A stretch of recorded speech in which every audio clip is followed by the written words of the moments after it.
What's up Predheads, I'm XL and this is my guide on how to play and most importantly get wins as the Predator.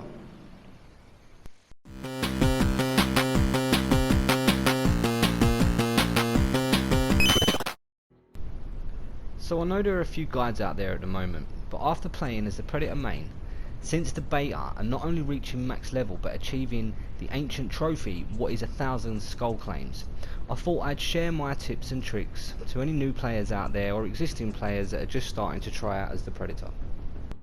All of my Predator play so far has been in public matches via quick play, and these are some of the basic tips and examples that I'm going to show you of what I have learned along the way. Also in this video, I'm going to show you my secret formula of how to locate and engage the fire team in the first minute of the round. For this video, I'm going to be using the City Hunter class, so without any further delay, let's get going. So when starting a round, the first thing that you're going to want to do is head towards the centre of the map. Doesn't matter where you spawn, just as soon as you start, you head on in. These tips also work across every map. Tip 2 is do not use sprint, simply push forward and use the leap. Now while you're doing this, you're going to want to watch the countdown clock at the top centre of the screen. And you're going to want to pay attention to this mostly at around the third leap. As soon as you see that clock hit 14:59, you're going to want to hit your heat vision and then your target isolation immediately. Pan around, look for the red blob and head towards it. Using the same method as before, simply pushing forward and leaping. If done effectively, without any snags, you will see via the clock at the top that we have located and engaged the fire team within the first 30 seconds of them spawning. So again, on Overgrowth we're going to use the same method. We're going to head towards the centre of the map by pushing forward and leaping. Remembering to watch that clock specifically around the third leap mark. 14:59, hit the heat vision and hit the target isolation and make your way over. Now you'll notice in the top left corner you'll see a name with a mic icon. This means that at least one of the fire team members currently has their mic on open. Now as a side note, when trying to locate the fire team, be sure to listen out for any audio, because not only will you hear the direction it's coming from, but if you use heat vision you will see the audio in forms of sound bubbles, aiding you to locate the fire team that little bit faster. And as you'll see via the clock at the top, we have located and are about to engage the fire team within 40 seconds. So again, different map, same method, head towards the centre using forward and leap. Remembering to watch that clock specifically around the third leap. Remember heat vision, target isolation, head towards the blob.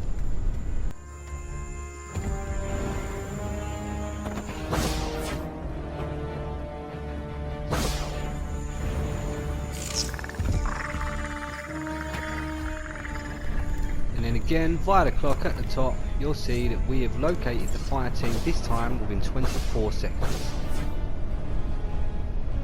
So now you know how to locate the fire team, it's time to engage. There are two main ways to engage with the fire team. One is up close with melee, and one is at distance with range.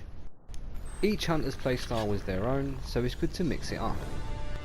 If at first you are unsure at which approach to take, then hold back and stalk the fire team. Look for stragglers. Never jump in to a 4-man squad and start meleeing. Instead, hold back for a moment and wait for opportunities to arise. As you will see here, one breaks away from the pack, giving me the chance to swoop in and attack. But for beginners, I strongly recommend using the ranged, in this case in the form of a bow. Because as you'll see, with a few well placed shots, it's just as effective as the melee. Over long ranges and medium ranges. Now, once you've downed a fire team member, your instinct's going to tell you to jump straight in. Don't. Do not claim skulls immediately. Look out for fire team overwatch members and also use the downed fire team member as bait. So here you'll see a fire team member was just waiting for me to collect that skull so he could start shooting me, but instead we're going to turn the tables and now we're going to have 2 skulls to collect instead of the 1.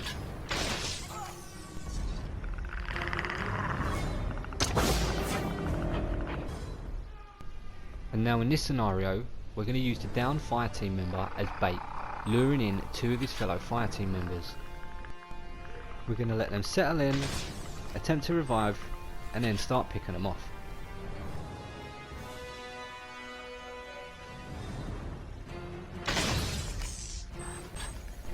Same thing again here, down 1 fire team member and let the others scramble around him.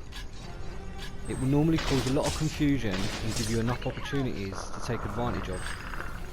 Here you'll see this guy knows roughly where I'm shooting from, but I'll hold my nerve, stay perfectly still as they can't see me, and as I do so they get a full sense of security and I'll take advantage of that.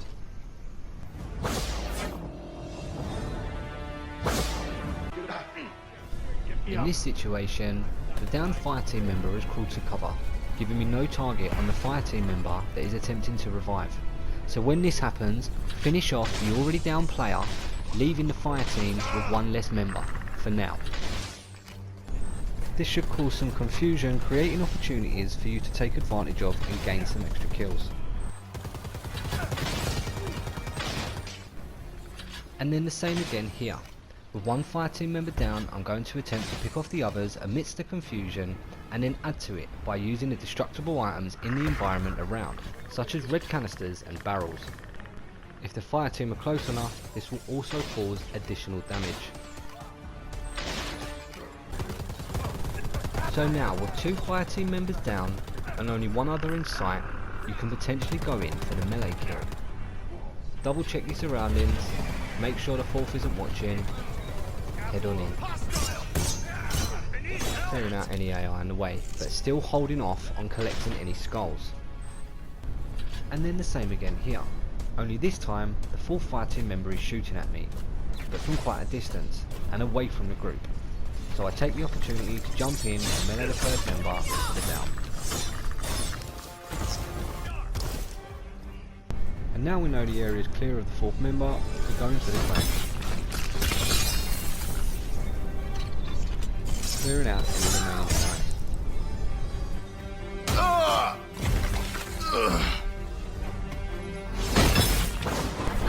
So you can see I've currently only downed 3 fire team members and not pursued the 4th.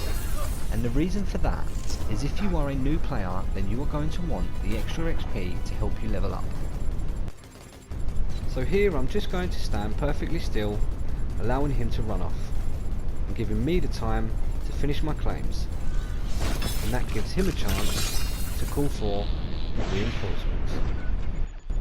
So I use this tiny break in the game as a kind of a half time, so you can gather any thrown weapons or arrows, and you may also want to heal. And there are 2 ways of healing. One is with your medical syringe, and the other way is by killing and eating pigs that are located around the map. And to find them, all you need to do is use your heat vision and target isolation. Only this time, you're looking for the white blobs. Head on over, preferably while cloaked so you don't scare them and cause any to run away. And then simply approach, kill and eat.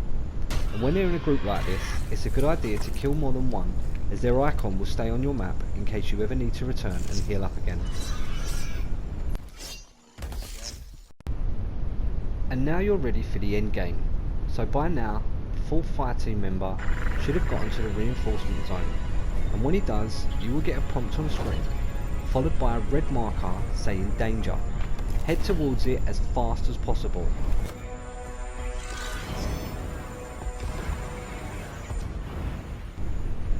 Ideally, you want to get there before the dead fire team members return, so you can lay traps.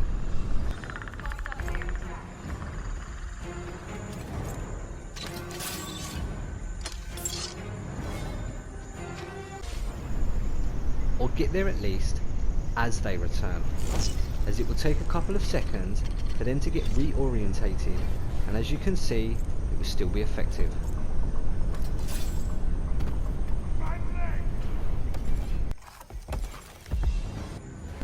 but the ideal scenario you are trying to cause should look something like this.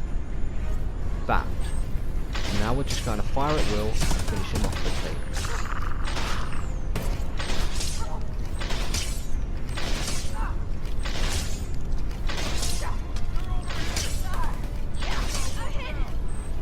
And then ending the remaining members however you see fit, as they will usually be damaged.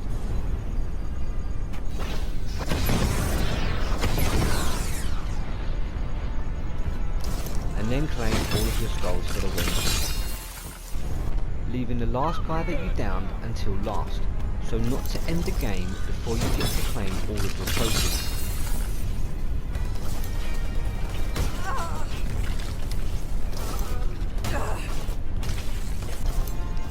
And seeing this is the last, why not go for the cheeky slow fall?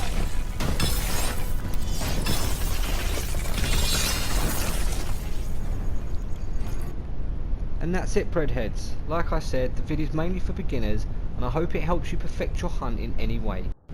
The tips are here in case you want to screenshot them to look back on while playing.